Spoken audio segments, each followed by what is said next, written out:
नमस्कार, मैं हूं आकिब जावेद और आप देख रहे हैं द बॉस न्यूज। 3 फरवरी को असदुद्दीन ओवैसी पर हमला होता है। हमला होने के बाद पक्ष और विपक्ष दोनों बिल्कुल चुप्पी साधे रहते हैं। पूरे देश का माहौल बिल्कुल शांत है, ऐसा लगता है जैसे कुछ हुआ ही नहीं हो। एक एमपी के ऊपर सरेआम गोली चल जाती है और कांग्रेस के लोग, सपा के लोग, बसपा के लोग, बीजेपी के लोग बिल्कुल मौन व्रत रख लेते हैं।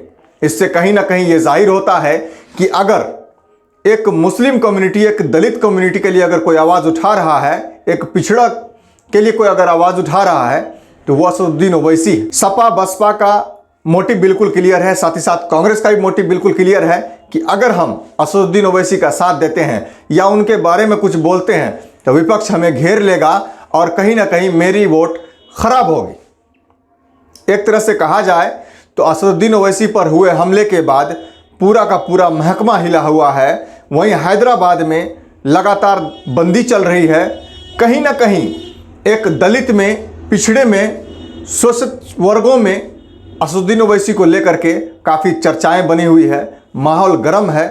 आज सदन में माननीय गृह मंत्री ने आश्वासन दिया है, एक बुलेट प्रूफ गाड़ी के साथ साथ पूरी की पूरी सिक्योरिटी दी जा रही है, लेकिन असदुद्दीन ओवैसी लेने से मना कर रहे हैं।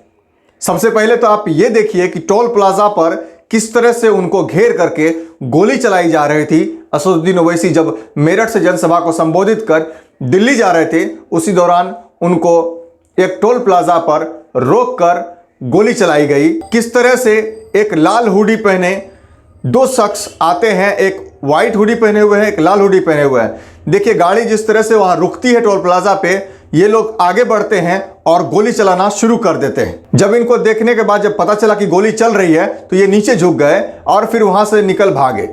जब वहां से निकल भागे फिर ये दिल्ली पहुंचे। दिल्ली पहुंचने के बाद काफ़ी जगह वीडियो वायरल हुई और हंगामा शुरू हो गया। यह खबर आग की तरह बिल्कुल फैल गई थी। उसके बाद तुरंत संज्ञान लेते हुए गृह मंत्री ने सिक्योरिटी देने का ऐलान कर दिया था।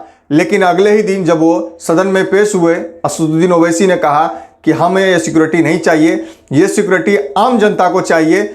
आम जनता जब ऐसे घूम रही है और मुझे सिक्योरिटी ऐसा नहीं करना है, मुझे सिक्योरिटी की ज़रूरत नहीं है। मैं खुलेआम हूँ, मैं आज़ाद घूमना चाहता हूँ, मैं खुले में घूमना चाहता हूँ, मैं खुले में सांस लेना चाहता हूँ, मैं सिक्योरिटी के साथ नहीं रह सकता। उसके बाद रिपोर्ट सौंपने की बारी आई। माननीय गृह मंत्री ने आज संसद में एक रिपोर्ट सौंपी अपनी। उसमें कहा गया टोल प्लाजा पर असदुद्दीन ओवैसी को रोक करके गोली चलाई गई। उसमें निचले हिस्से में, गाड़ी के निचले हिस्से में 2 गोलियां लगी है और माहौल पूरा शांत है। माहौल को देखा जा रहा है, मॉनिटरिंग लगातार की जा रही है। असदुद्दीन ओवैसी के लिए हमने एक गाड़ी मुहैया करा दी है और सिक्योरिटी भी मुहैया करा दी है, लेकिन वो लेने से इनकार कर रहे हैं। हम सदन से भी मांग करते हैं, सदन की ओर से हम निवेदन करते हैं असदुद्दीन ओवैसी से कि मेरा अपना व्यक्तिगत विचार भी है कि वो अपना सिक्योरिटी लें और खुद भी परेशान होने से बचें और दूसरों को भी परेशान होने से बचाएं। ये निवेदन है। पहले क्या कुछ बोले हैं संसद में माननीय गृह मंत्री अमित शाह, पहले उनकी आप वीडियो देखिए।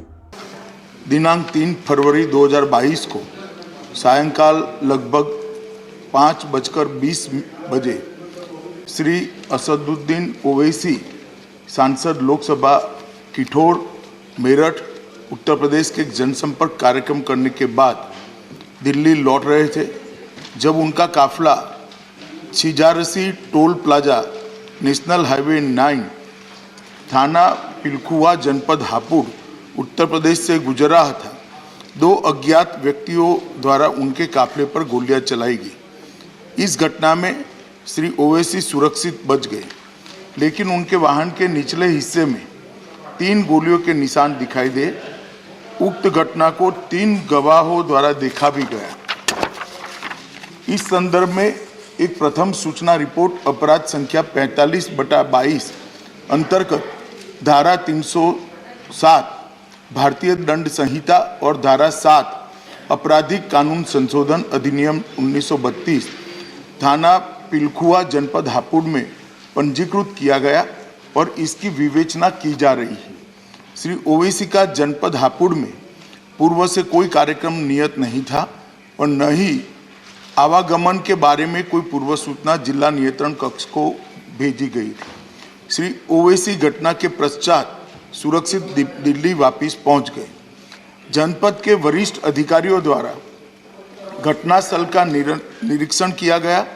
विवेचना के क्रम में स्थानीय पुलिस ने त्वरित कार्यवाही करते हुए 2 अभियुक्तों को गिरफ्तार किया और उनसे 2 अनधिकृत पिस्तौल प्रत्येक से एक और एक ऑल्टो कार की बरामद की गई है।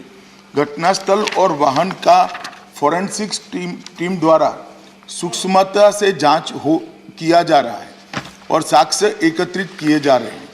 दोनों अभियुक्तों से उत्तर प्रदेश पुलिस द्वारा पूछताछ की जा रही है। जनपद में कानून और व्यवस्था की स्थिति नियंत्रण में और सामान्य है। कड़ी सतर्कता भी बरती जा रही है। केंद्रीय गृह मंत्रालय द्वारा तुरंत ही राज्य सरकार से रिपोर्ट प्राप्त की गई है। पहले भी कई मौकों पर केंद्रीय सुरक्षा एजेंसियों के खतरे के आकलन के आधार पर श्री ओवैसी को सुरक्षा प्रदान करने के लिए केंद्र सरकार ने निर्देश जारी किए हैं, लेकिन श्री ओवैसी द्वारा सुरक्षा लेने के लिए अनिच्छा के कारण दिल्ली पुलिस और तेलंगाना पुलिस उन्हें सुरक्षा देने का प्रयास सफल नहीं हो पाया।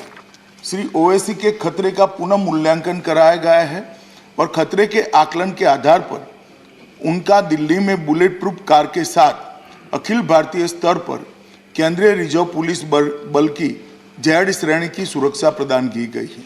मेरा वक्तव्य समाप्त हुआ, मगर हमारे पास जो मौखिक सूचनाएं श्री ओवैसी के द्वारा भेजी गई, उन्होंने अभी भी सुरक्षा लेने से इनकार किया है। मैं सदन के माध्यम से श्री ओवैसी को विनती करना चाहूँगा कि वो तत्काल सुरक्षा ले ले और हम सबकी चिंता का समाधान करें। तो साफ तौर पर आपने देखा कि किस तरह से उनको सिक्योरिटी देने की बात कही जा रही है। सदन में टोटल रिपोर्ट तैयार हुई और रिपोर्ट सौंपी गई कि जो लोग थे, जो मारने वाले, गोली मारने वाले लोग थे, उनके पास जो गुंडे थे, उनके पास से 2 हथियार बरामद किया गया है और उनको गिरफ्तार भी कर लिया गया है। लगातार उनकी मतलब जांची प्रक्रिया हो रही है। अब बात आगे क्या निकल करके आएगी वो तो देखने वाली बात होगी, लेकिन मोटिव क्लियर था कि असदुद्दीन ओवैसी को मारना था ताकि मुस्लिम लोगों की पॉलिटिक्स में एक हिस्सेदारी हो। वो हिस्सेदारी को बढ़ने देना नहीं चाह रहे। कहीं ना कहीं असदुद्दीन ओवैसी का भी इशारा आरएसएस की तरफ है, हिंदुत्ववादी की तरफ है कि ऐसे लोग ही हमको मारना चाहते हैं। लेकिन उनका साफ साफ कहना है कि हम डरने वालों में से नहीं हैं। वो जितना भी प्रयास कर लें, हम उन लोगों से डरने वाले नहीं हैं। वो आए, मुकाबला करे हमसे, सामने से लड़े, बोली से लड़ना है तो बोली से लड़े, हमको ताकत दिखा के लड़ना है तो ताकत दिखा के लड़े, वो सामने से लड़े।